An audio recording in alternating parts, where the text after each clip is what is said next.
100 years old. Since birth, I have been cared for by many generations of one family. I was born in this setting on the western edge of Canada, not far from Victoria. It is a pristine place amongst firs and cedars. I was christened Benvenuto, Italian for welcome, but visitors call me the Butchart Gardens.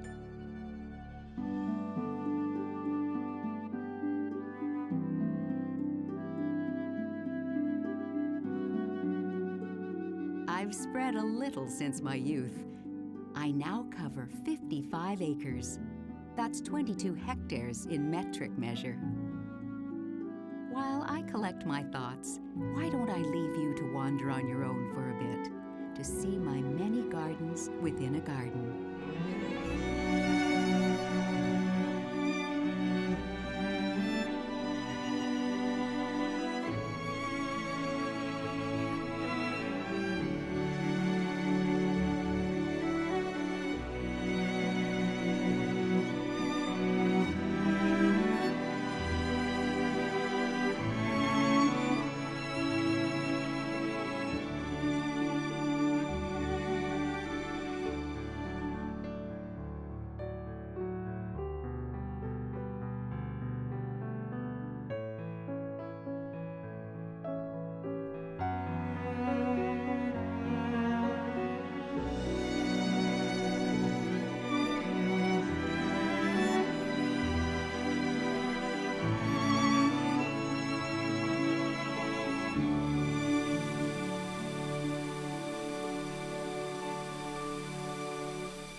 Now, what about some scenes from my past? I was a very ugly duckling, a child of industry.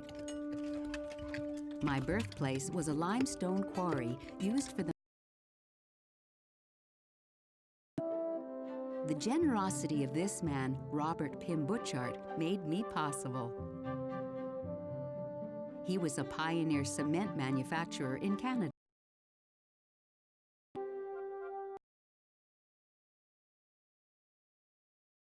Inlet.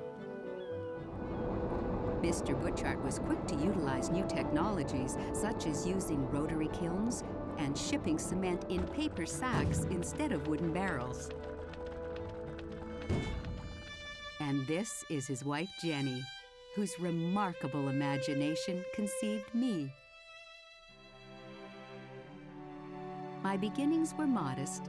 Sweet peas and roses planted in the fields around their home, mere steps from the quarry. Some say Mrs. Butchart became determined after an acquaintance said, "You will never get anything to grow in there, Jenny." Tons of topsoil were brought from a nearby farm by horse and cart. An outcrop of limestone created a high point from which to view this extraordinary reclamation project set against a background of industrial buildings. And here, Jenny Butchart set to work. She even hung over the grim quarry walls in a bosun's chair, tucking ivy and soil into any crevice in the barren rock.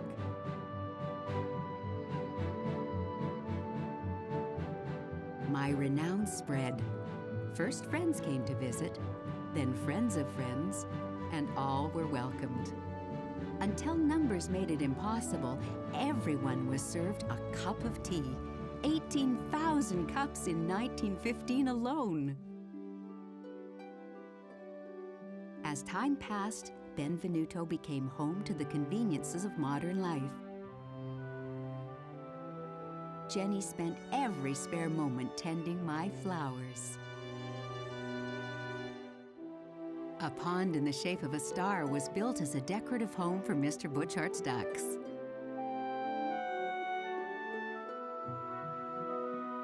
In 1926, the family tennis court was transformed into an garden presided over by a broad.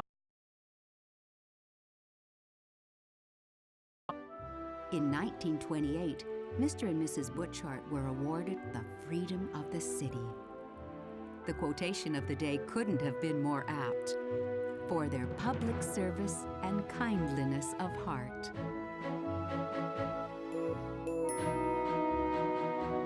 One of their grandchildren, Ian Ross, played amongst my flowers during his childhood. Then in 1939, they gave me their beloved gardens to Ian for his 21st birthday.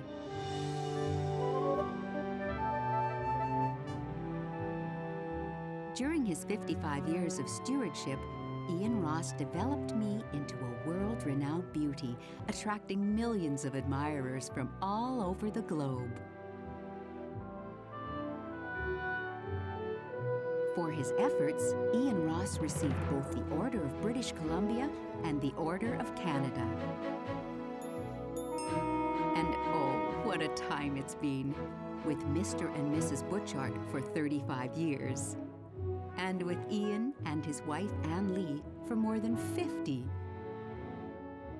In the Butchart-Ross family, Mark and her son Barnabas continue to cater to my every need.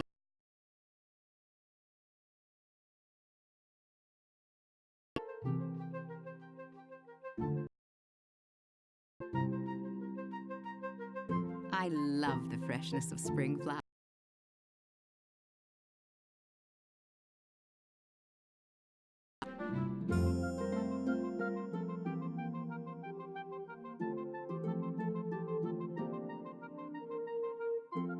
Now that you're getting to know me, I would like to share with you some of my vital statistics. I'm on 55 acres of a 130-acre estate. My ingenious gardeners have extended my seasons with a succession of plantings, providing continuous color from early March until November. All of the world's gardens have their hallmarks. Mine is my forest setting, against which an unending display of color parades itself.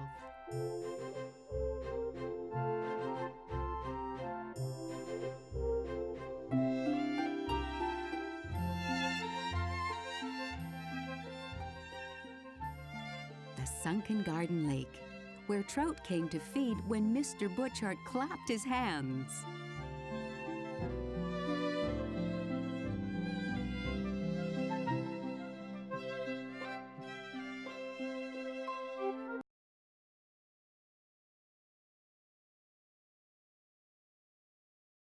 But for my 60th anniversary, I was given the Ross Fountain.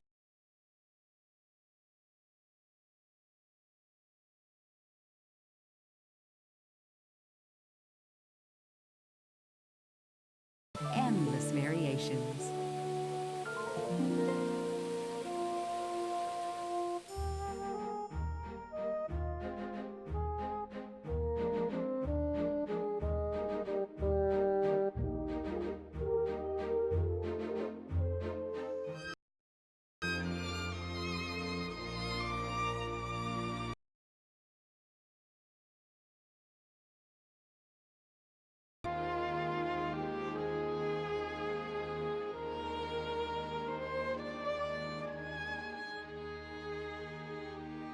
British Columbia's arbutus tree is the largest member of the heather family.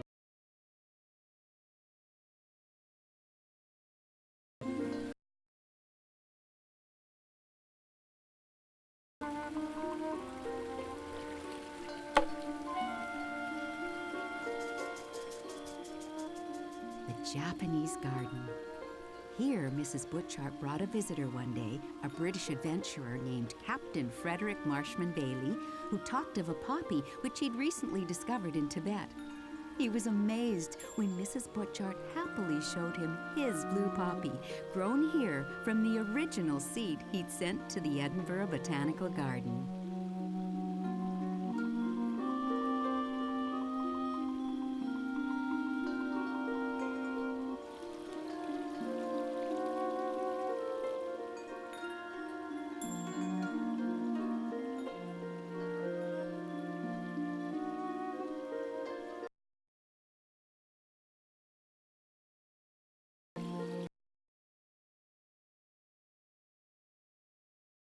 Our spring tour at a bed of Jenny Butchart tulips.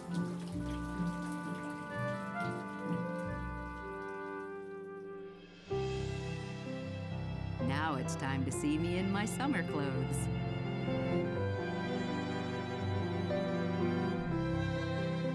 Every beauty loves her mirror.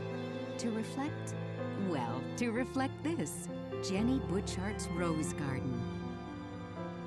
Hybrid teas, floribundas, ramblers, roses old and new, roses from all over the world. Over 3,000 plants in 250 varieties.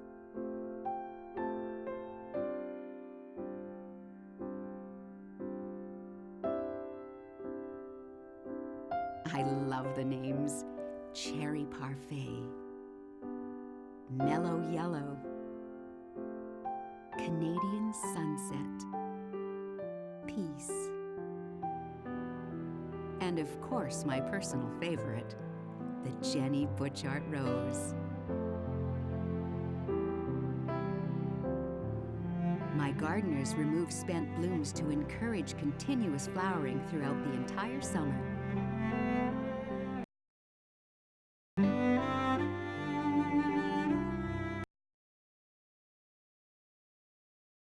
Climbing roses are the originals planted by Jenny Butchart.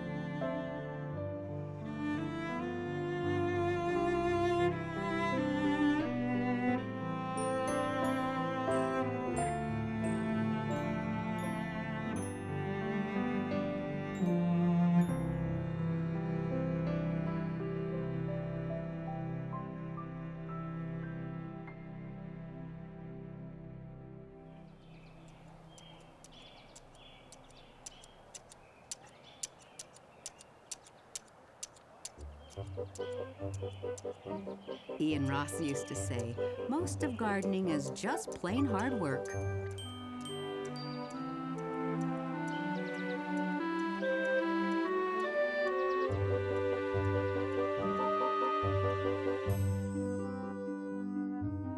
This special bower where Mr. Butchart originally kept his prized pigeons now shows hanging baskets of begonias and fuchsias.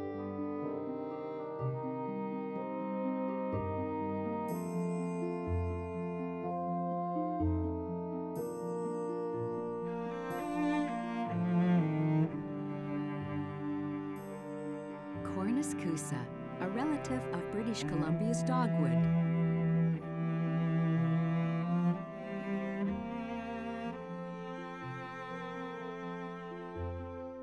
Creatures fashioned from moss inspire the imagination of my younger visitors.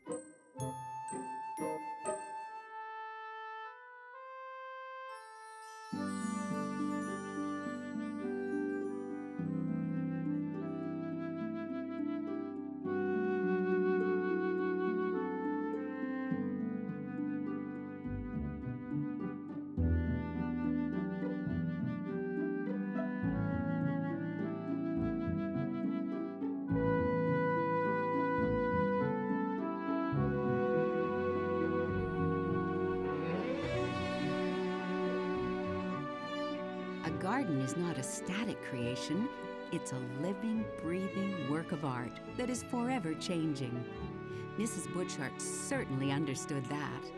Her daughter noted in her diary that Mother had just returned from a 6-month world cruise, and the first day back spent 12 whole hours working in the garden.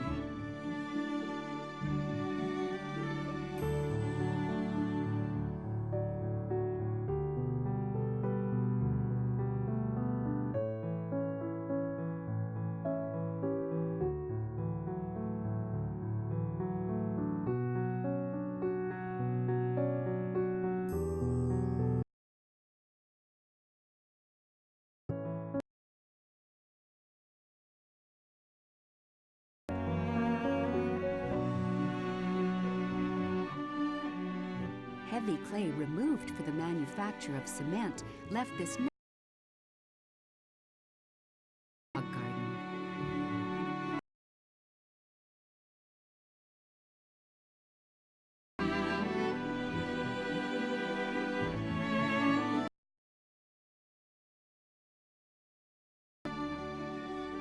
land that once grew vegetables became one of my numerous perennial borders.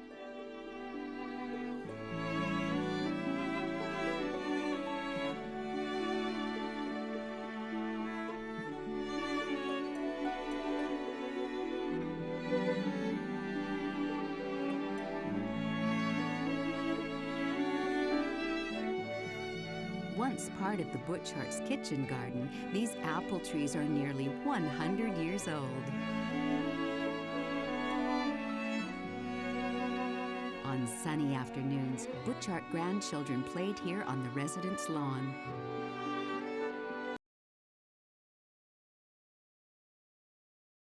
My bronze sturgeon fountain was purchased in Italy by Mr. and Mrs. Ross.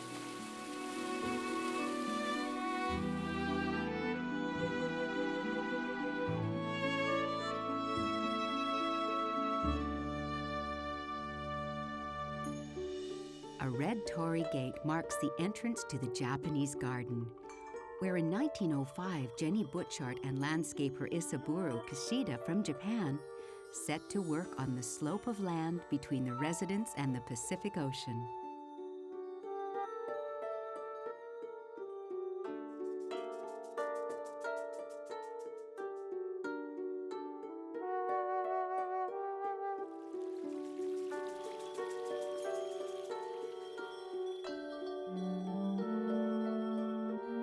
An opening in the cedar hedge offers a view of Butchart Cove, where my visitors can arrive by boat.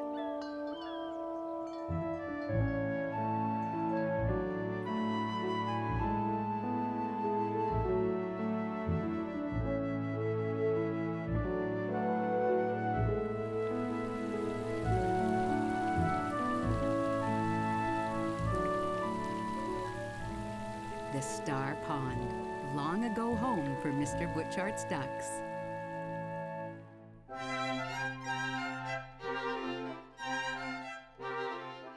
The Italian garden, with symmetrical beds around a pond in the shape of a Florentine cross.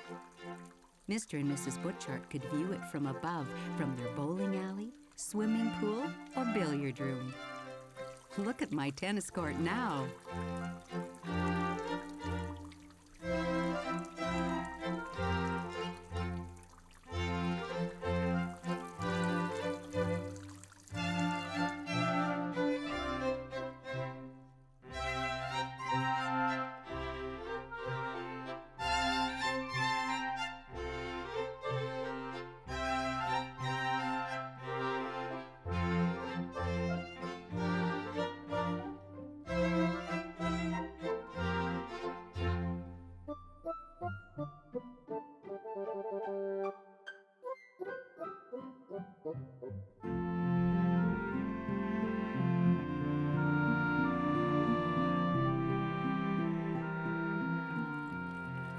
The private garden, a quiet place for Jenny to be on her own.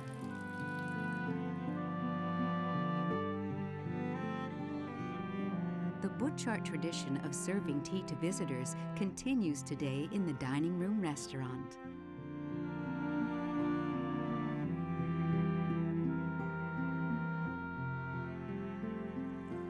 Purchased in Italy, this is Taka, the Butchart wild boar.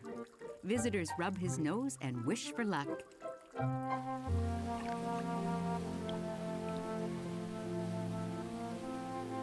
Flowers bloom year-round in the show house.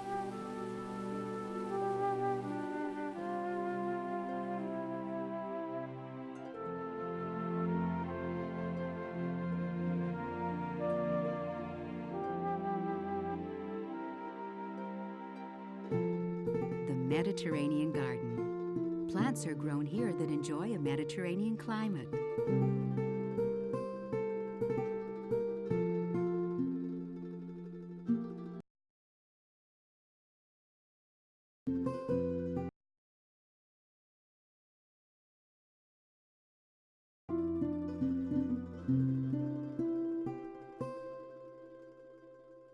Thought to be extinct, for many years ginkgo trees were only found as fossils in British Columbia rock. Ginkgos have now been reintroduced after they were found flourishing and, in fact, protected by Buddhist monks in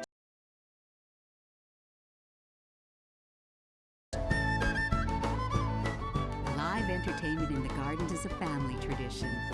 Always changing, presentations have included entertainment for children, symphony concerts, and Celtic music, to mention just a few.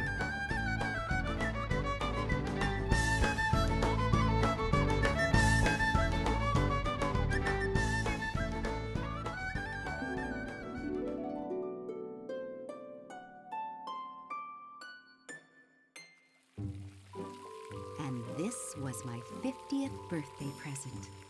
Then the largest underground wiring project of its kind in North America, with thousands of lights. A magical world so different from my daytime gardens.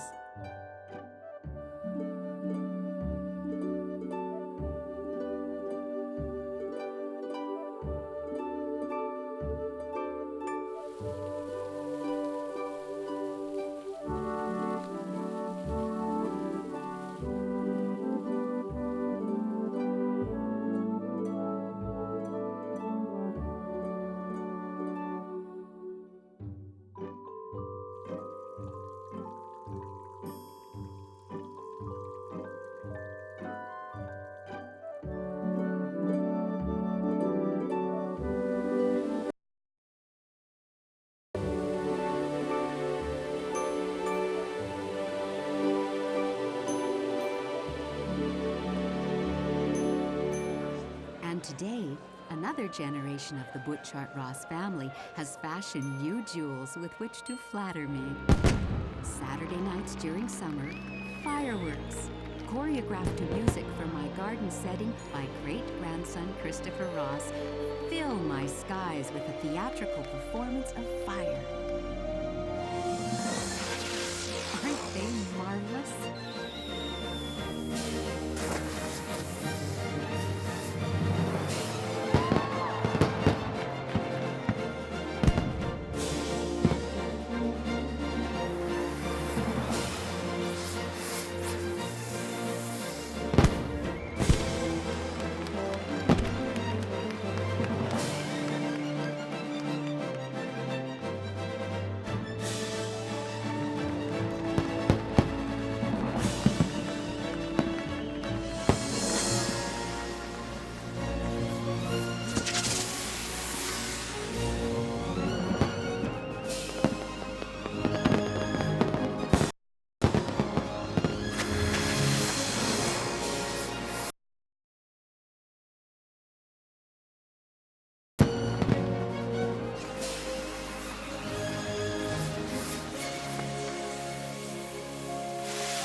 After the fireworks show, my visitors are entertained by music from Christopher Ross's Aeolian pipe organ.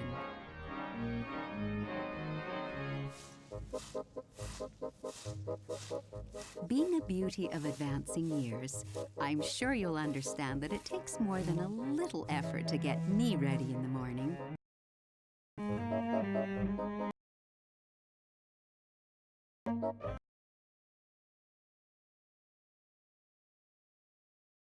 In autumn, gardeners prepare my innumerable beds for winter.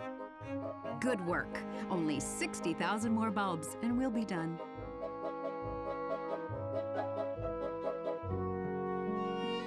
During this season, the leaves of my renowned collection of Japanese maples are a blaze of color.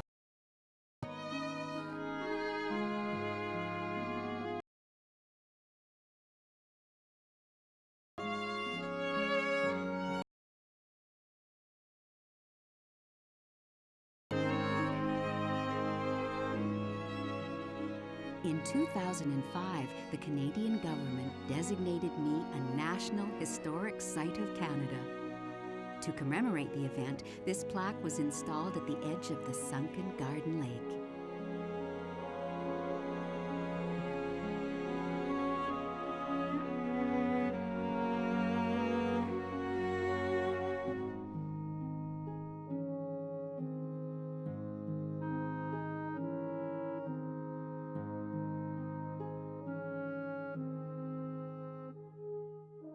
The only remnant of Mr. Butchart's cement plant is this towering chimney.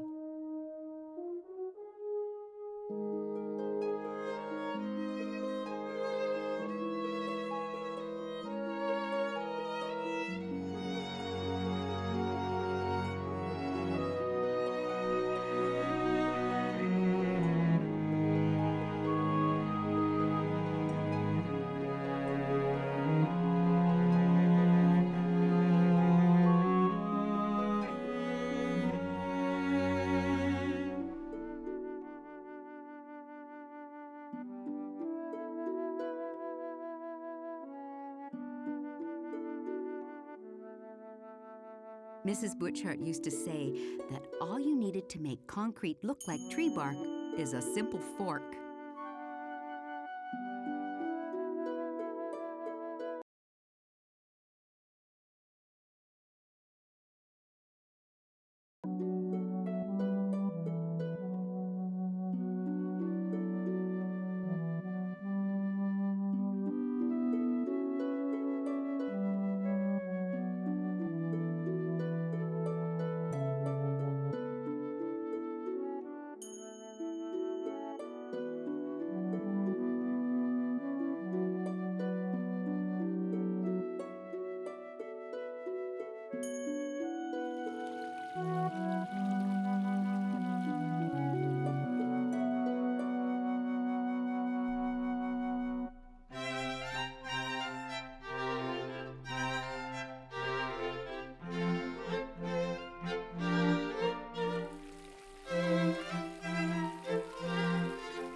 The monkey puzzle tree, so called because its sharp-pointed leaves would leave a monkey.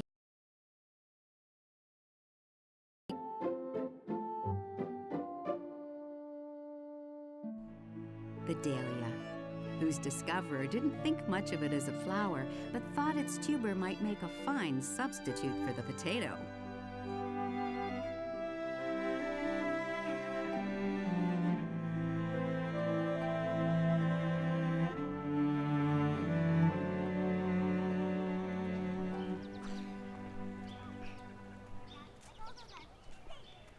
All year round, the Rose Carousel delights children of all ages.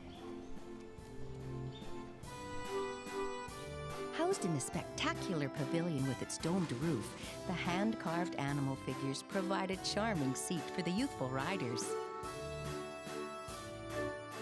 Opened for the magic of Christmas in 2009, the carousel was inspired by the Butchart's great-granddaughter Robin, who personally selected the wide and wonderful menagerie of animals.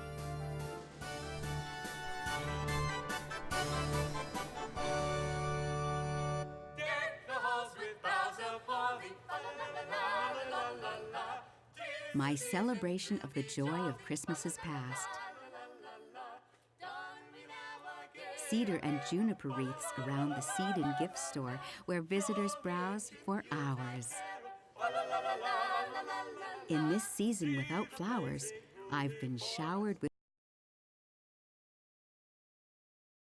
Join the chorus. Fa la la la la la la la. Follow me in merry measure. Fa la la la la la la. While I tell of Yuletide treasure. Fa la la la la la la. Families search my gardens for symbols of the 12 days of Christmas.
Christmas visit is complete after a skate on real ice on my very own outdoor rink.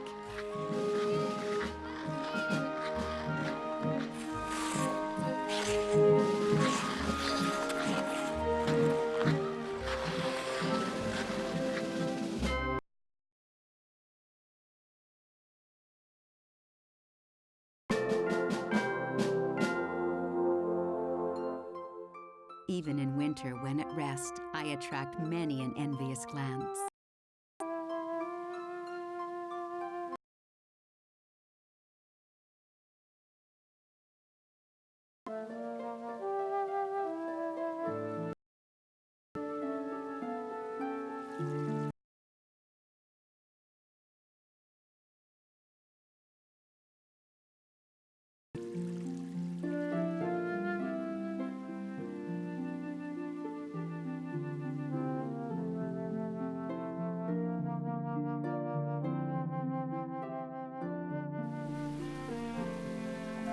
To add to my winter adornments, my resourceful gardeners plant a garden indoors on the floor of the Blue Poppy restaurant.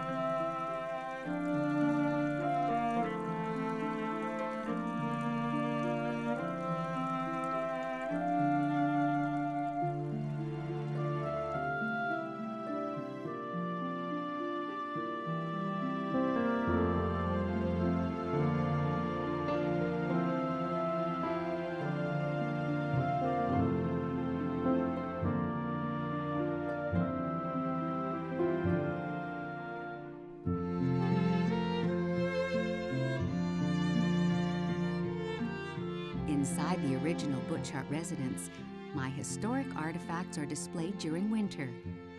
This was the Butchart's dining room, the breakfast room, the billiard room,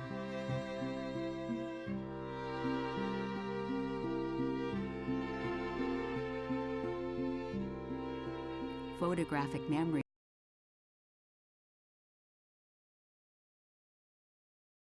arranging the flowers she loved so much.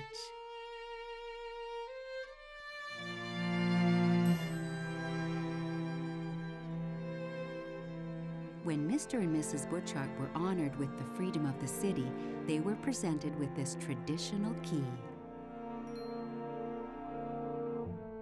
This machine was used in the 1920s to clean seeds for Mrs. Butchart's mail order business.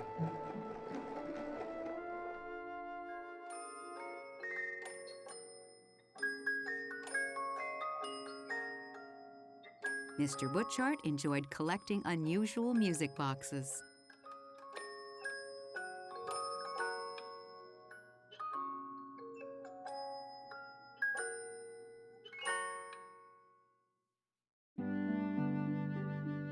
But the story doesn't end in winter. It doesn't ever really end, as you can see with some before and after pictures.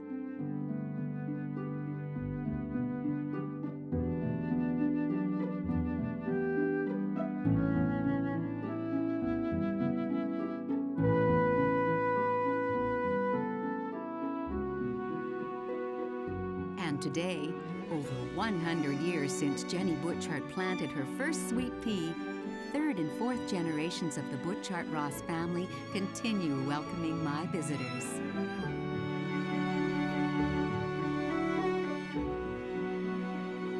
And here is where Jenny Butchart's extraordinary horticultural adventures began, where she began to scratch out a garden in the forest on the west coast of Canada.